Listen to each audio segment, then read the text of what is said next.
Kita sudah tahu ya, berita juga sudah ada di mana-mana. Seberantakan itu Olimpiade kali ini. Openingnya juga epic banget.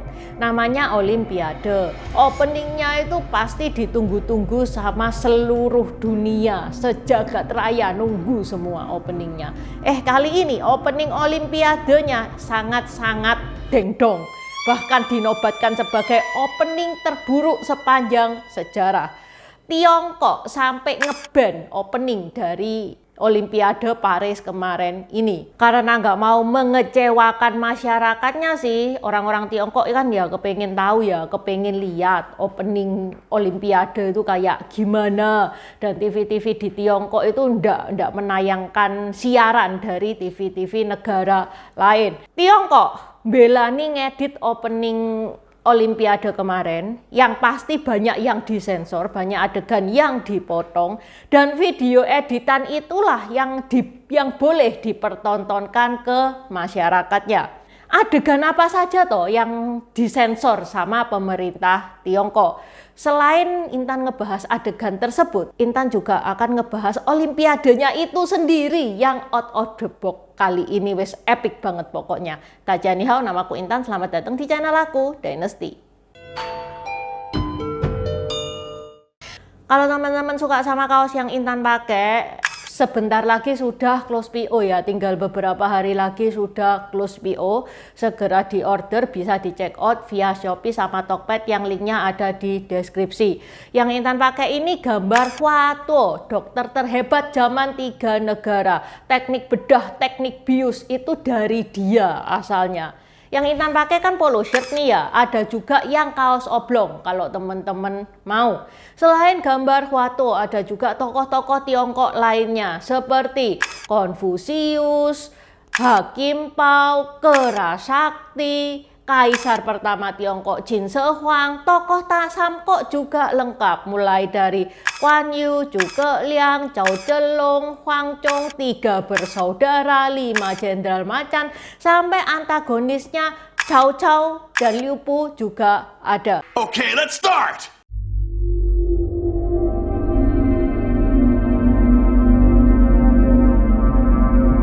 Biasanya pembukaan Olimpiade itu dibuat sewow mungkin menampilkan ciri khas dari negara itu.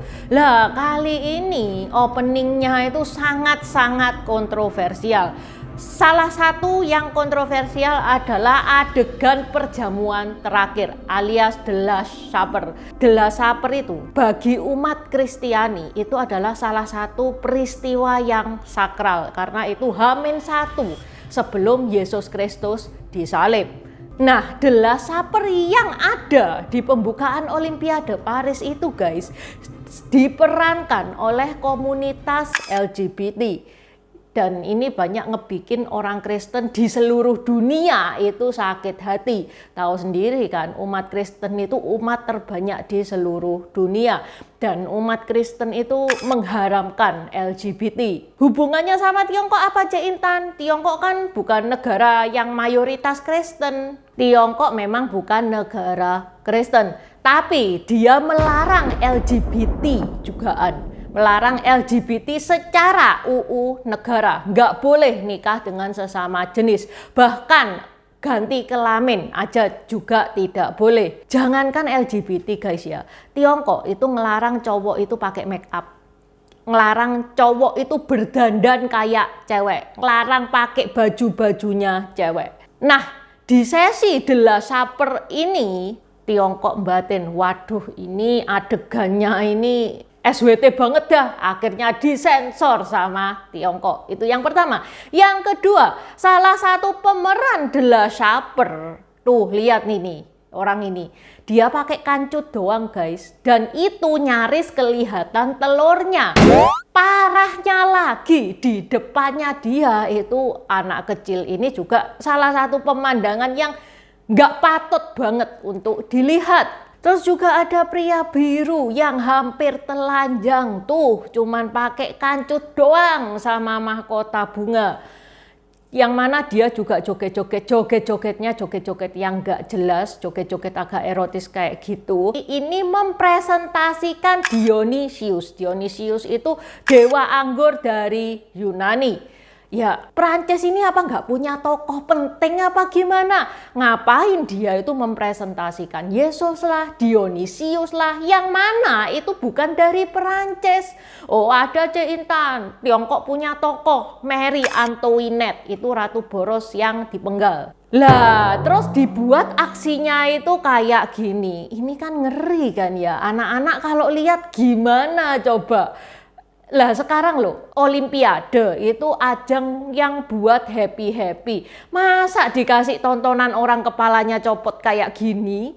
Parah banget ini openingnya Olimpiade ini. Konseptornya tuh siapa ya toh? Kalau misalkan konseptornya itu satu ajaib, masa yang lainnya konseptor lain itu enggak menyadarkan dia, gitulah ya istilahnya. Soalnya di dunia Olimpiade ini kan sangat, mereka itu kan sangat menonjolkan LGBT ini ya.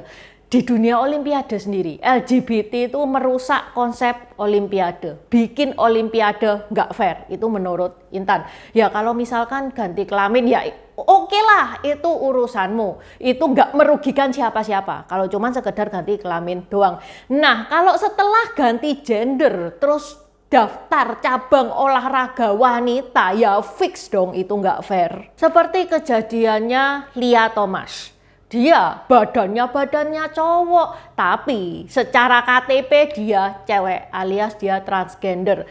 Di Olimpiade renang dikategorikan wanita. Lawan wanita tulen ya kalah telak yang cewek. Bodinya kak, tuh lihat bodinya kayak hulu gini lawannya Cinderella. Gimana, stamina, bentukan otot, cewek sama cowok itu beda. Makanya cabang olahraga itu dibedakan antara cowok sama cewek. Yang lagi viral juga, gimana enggak? Emas itu sudah hampir berada di genggaman dia. Dilalah, dia harus berhadapan dengan atlet. Ini beritanya itu sampai sekarang ini masih rame. Kelihatan banget kalau Angela Karini nangis-nangisnya itu kelihatan banget. Juga terjadi pada Laurel Hubbard, dia atlet angkat besi wanita, transgender juga. KTP cewek, tapi badannya cowok. Menang dong. Lah kalau caranya gini, cewek-cewek tulen yo pada males dong ikut Olimpiade. Balik lagi ke pembukaan Olimpiade. Tiongkok itu merasa bahwa pembukaan Olimpiade Paris ini penuh dengan pesan-pesan sosial yang tidak sejalan sama budayanya Tiongkok. Dan dianggap sangat bertentangan dengan kebijakan pemerintah Tiongkok yang ingin memperkuat budaya mereka. Sekarang di medsos sudah tidak ada lagi openingnya Olimpiade Paris. Yang ada, yang masih bisa dilihat itu penampilannya Celine Dion, penampilannya Lady Gaga, itu masih bisa dilihat karena itu termasuk masih layak untuk ditonton. Nah, herannya di sekarang di YouTube itu banyak yang ngeluarin Olimpiade Beijing tahun 2008 yang dinobatkan sebagai pembukaan Olimpiade terbaik sepanjang sejarah.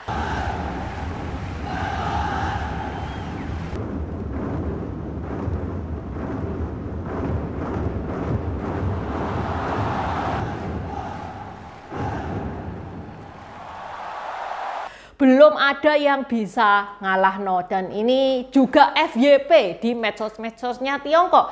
Ini kayak pemerintah Tiongkok itu mengisyaratkan sudah wes ndak usah lihat opening Olimpiadenya Paris, dilihat lagi aja opening Olimpiade tahun 2008, openingnya Beijing itu lebih bagus. FYI ya guys ya, Olimpiade Paris itu bukan cacat di openingnya doang, sak pelaksanaannya itu juga cacat. Mulai dari camp atlet dengan kasur yang secara kasat mata itu nggak ngebikin Intan tertarik untuk niduri.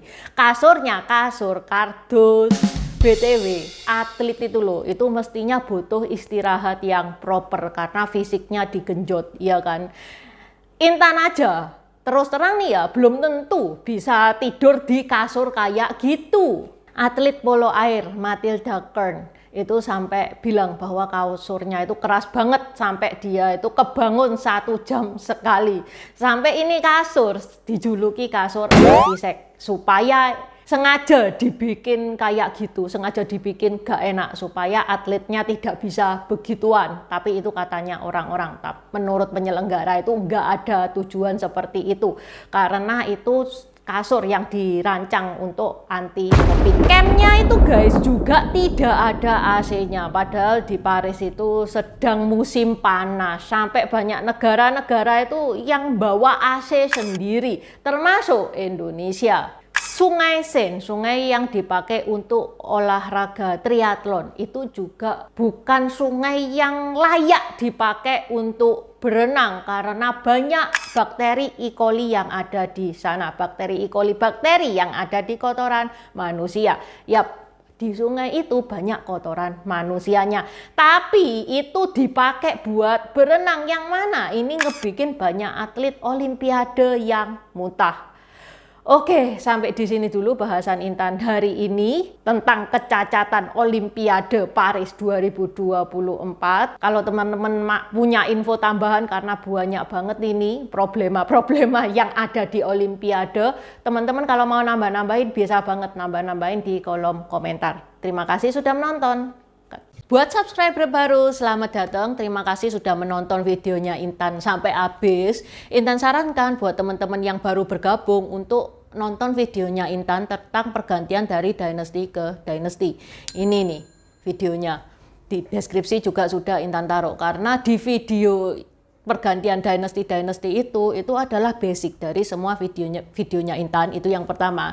Yang kedua, video pergantian dari dynasty ke dynasty ini bakal sangat membantu teman-teman kalau misalkan teman-teman itu nonton film-film Tiongkok yang kuno-kuno itu bakal sangat membantu banget karena film-film Tiongkok itu nggak menceritakan secara jelas background kayak gimana.